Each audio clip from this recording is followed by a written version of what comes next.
sellel nädalal Tallinnas toimus autovaba nädal ja täna, reedel 22. septembril toimub autovaba päev, mis tähistatakse üle kogu maailma juba 1998. aastast.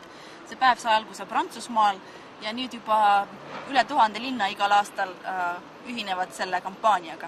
Autovaba päeva mõte on tutvustada linlastele muid alternatiivseid liiklumisvõimalusi peale autot, mida väga paljud praegu kasutavad.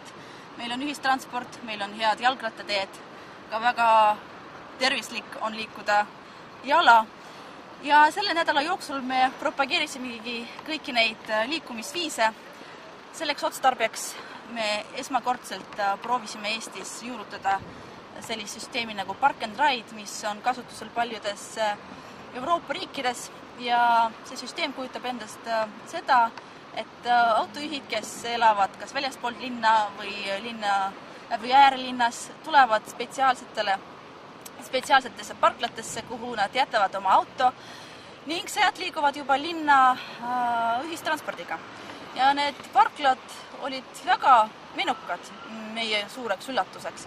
Üle 1000 inimese kasutas seda võimalust tulla linna ühistranspordiga. Nädala jooksul toimusid samuti õppetunnid koolides, kus tore maskott Fredi tutvustas lastele, millised on erinevad ühistranspordiliigid, rääkis liikluskultuurist ja sellest, miks on hea kasutada ühistransporti ja mitte sõita autoga.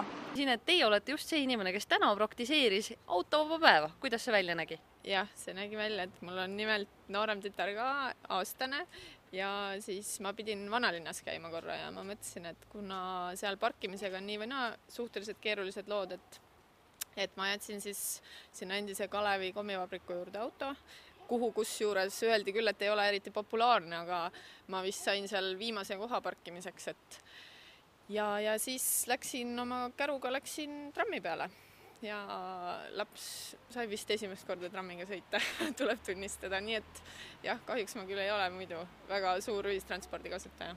Aga kuidas nüüd on? Kas tänane päev muutis teie suhtumist ja edaspidigi olete trammiga sõitma auto asemel?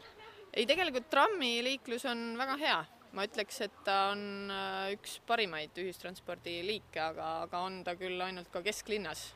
Et kuskile kaugemale Nõmmele temaga kahjuks tulla ei saa. Aga tuleksite, kui oleks see võimalus?